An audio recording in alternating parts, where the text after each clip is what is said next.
సర్వోన్నతుడ సర్వశక్తిమంతుడ కృపగల దేవ దయగల మా తండ్రి నీకు లెక్కలేని స్తోత్రాలు నాయన ప్రభ కృపామయడానికి స్తోత్రాలు నాయన ప్రభ వేవేల దూతలతో కొనియాడబడుచున్న దేవ నీకు స్తోత్రాలు నీకు వందనాలు నాయన ప్రభ ఉదయకాలం మంచి కాపాడు నాయన ప్రభ రాత్రికాలం మంచి ప్రభు మమ్మల్ని కాపాడినందుకు నీకు స్తోత్రాలు నీకు వందనాలు నాయన ప్రభ వినుట ద్వారా మేము విశ్వాసం కలిగి మారు మనసు పొందుటకు సహాయం చేయమని అడుగుచున్నాం ప్రభ విరిగి నలిగిన హృదయం దయచేయమని అడుగుచున్నాం ప్రభ మేము మారు మనసు పొందుటకు సహాయం చేయమని అడుగుచున్నాం ప్రభ మా హృదయములు మార్చు మా మనసులు మార్చమని అడుగుచున్నాం ప్రభ ఉదయం నుంచి చేసిన పాపములను క్షమించమని అడుగుచున్నాం ప్రభ రాత్రంతే ప్రభు సుఖనిద్ర దయచేసి ఉదయాన్నే లేచి నేను స్తుతించే భాగ్యమును దయచేసినందుకు నీకు లెక్కలేని స్తోత్రాలు చెల్లించుకునిచున్నాము నాయన ప్రభ ప్రతి ఒక్కరు హృదయంలో మార్చమని నా ప్రార్థనను నీ పాసాన్ని చేర్చుకోమని యేసునామమున బ్రతిమాలు వేడుకొనిచున్నాను తండ్రి ఆమేన్. తీతుకు 1వ అధ్యాయము 11 నుంచి 16 వరకు ఇలాగ వ్రాయబడి ఉన్నాయి. వారి నోళ్లను ముయింపవలెను, అట్టివారు ఉద్దేశింపకూడని వాటిని దుర్లభము కొరకు ఉపదేశించుచు కుటుంబములనే పాడు చేయుచున్నారు. వారిలో ఒకడు అనగా వారి సొంత ప్రవక్తలలో ఒకడు ఇట్లానే క్రేతీయులను ఎల్లప్పుడూ అబద్ధికులను దుష్ట మృగములను సోమరులకు తిండిపోతులనై ఉన్నారు. వాటి నోళ్ళు ఎలాగున్నాయండి? అట్టి ఉపదేశములకు కూడా దుర్లభము కొరకు ఉపదేశించుచున్నారు. కుటుంబములనే పాడు చేయుచున్నారు. ఎలాగున్నది మన నోరు? అనేకమైన కుటుంబములను నాశనం చేసే నోరుగానే ఉన్నది. కానీ దేవుని నోరు ఎందుకని ఇచ్చాడు దేవుడు? మనం ఎదుటివారి మీద దెబ్బలాడటానికి లేకపోతే ఎదుటివారిని తిట్టడానికి కాదు కదా, దేవునిని స్తుతించడానికి ఇచ్చాడు.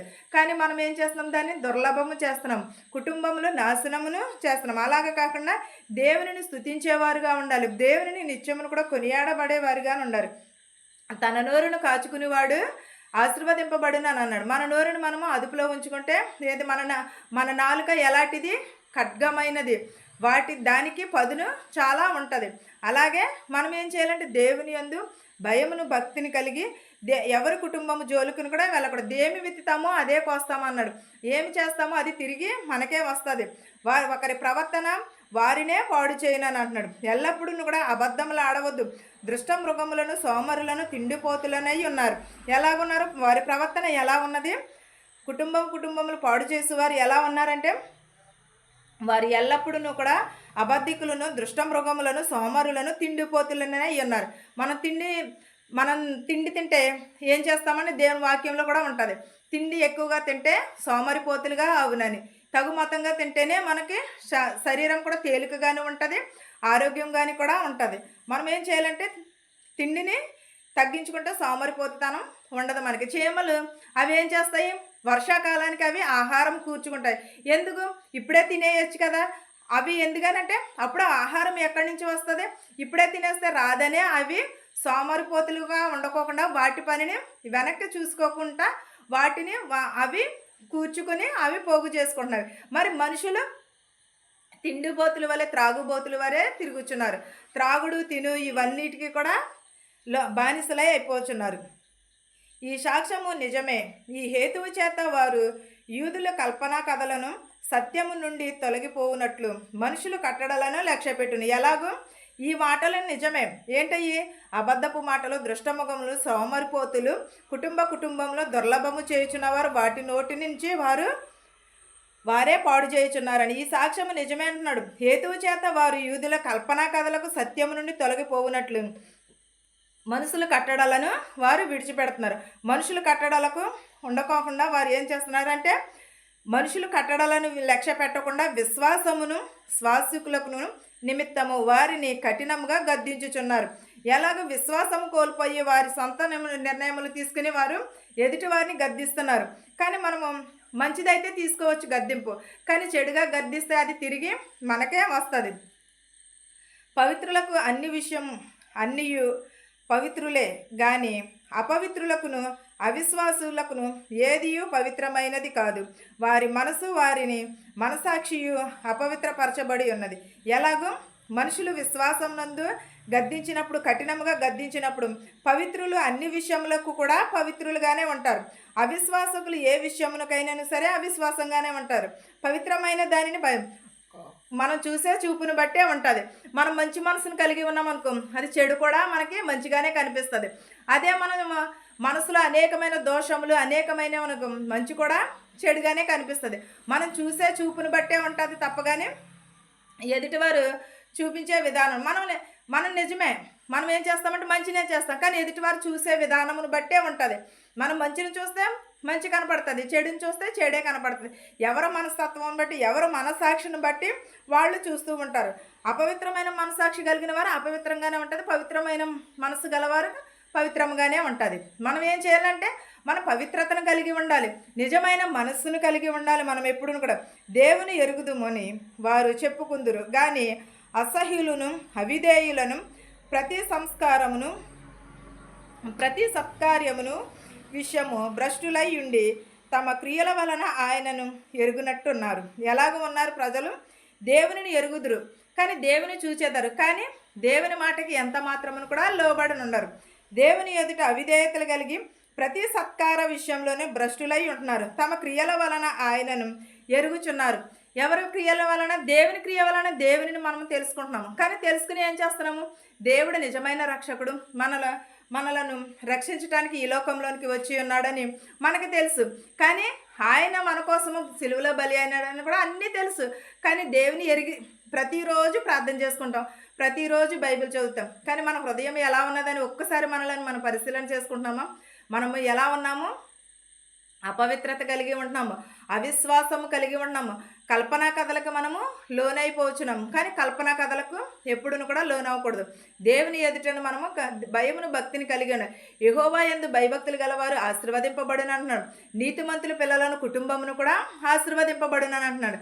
మనం వేషధారుల వలె కాకూడదు, నీతిమంతులుగా ఉండాలి. మనం దేవుని నమ్ముకునిచున్నామని మనం చెప్పుకుంటే సరిపోదు, మన హృదయము చెప్పాలి. పైన దేవుడిని మనలను చూడాలి. అంతేగాని పైకి నేను దేవుడిని నమ్ముకున్నాను, లేకపోతే పెద్ద ప్రార్థన చేసేసుకుంటున్నాను, పెద్ద ప్రార్థనా పరురాలు నేను, లేకపోతే పెద్ద విశ్వాస పరురాలు నేను అని అనుకుంటే కాదు. మనము ఏం చేస్తున్నాము, ఎలా ఉంటున్నాము అనేది దేవుడు ప్రతి ఒక్కటి కూడా పైనుంచి అన్నీ చూస్తున్నాడు. దేవునికి చాటు మరుగైనది ఏదీ లేదు. ఒకవేళ మనం దేవుడిని నమ్ముకుని మనం ఏదైనా మోసం చేయొచ్చు, లేకపోతే అనేకమైన పాపములు చేయొచ్చు. కానీ దేవుడు తీర్పు కాలము ఒకరోజు ఉన్నది. అప్పుడు దేవుడు అందరినీ కూడా తీర్పు కాలంలో గుర్తు చేస్తాడు. మనం చేసిన పాపములని మన ఎదుట అలాగే కనిపిస్తూ ఉంటాయి. అలాగే మనం ఈ రోజు నుంచే మనం దేవుని రాకడ కొరకు సిద్ధపాటుని కలిగి ఉండాలి. ప్రతి ఒక్కరు హృదయమును కూడా దేవునికి లోబడి ఉండాలి. ఈ వాక్యమును మీకును మాకును మనందరికీ తోడయ్యుండును గాక. ఆమేన్.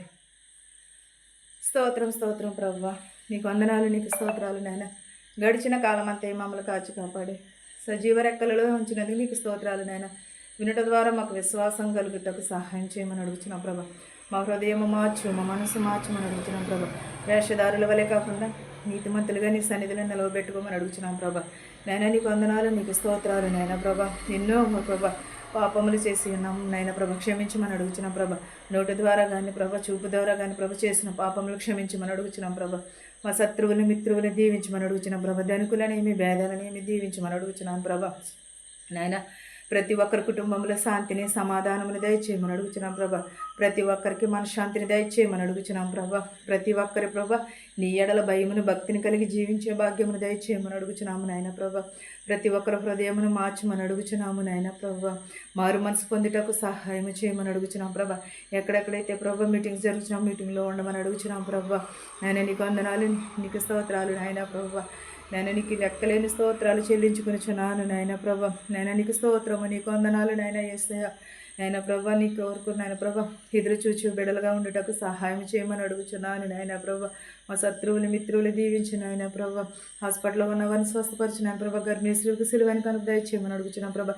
వృద్ధాప్యంలో ఉన్నవారిని, నడువయసులో ఉన్నవారిని దీవించమని అడుగుచున్నాం ప్రభా.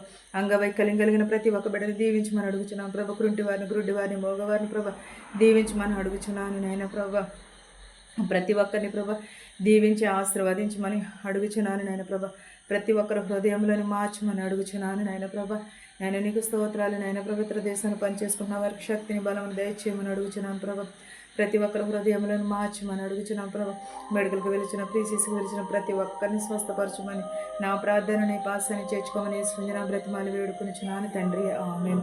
పరలోకమందున మా తండ్రి, నీ నామం పరిశుద్ధపరచబడును గాక, నీ రాజ్యం వచ్చును గాక, నీ చిత్తము పరలోకమందు భూగందు నెరవేరినట్లును. మా అనుదినాహారం నేడు మాకు దయచేయము. మరణస్తులను మేము క్షమించిన ప్రకారము మరణములను క్షమించము. ప్రభు, దృష్టి నుండి శోధన నుండి తప్పించుము. రాజ్యమును, శక్తియు, మహిమయు నిరంతరము నీవై ఉన్నావు మా తండ్రి. ఆమెన్. వినుచున్న వారికి, చూచుచున్న వారికి సదాకాలము నీ కృప తోడయ్యుండును గాక. ఆమెన్. అందరికీ వందనాలు.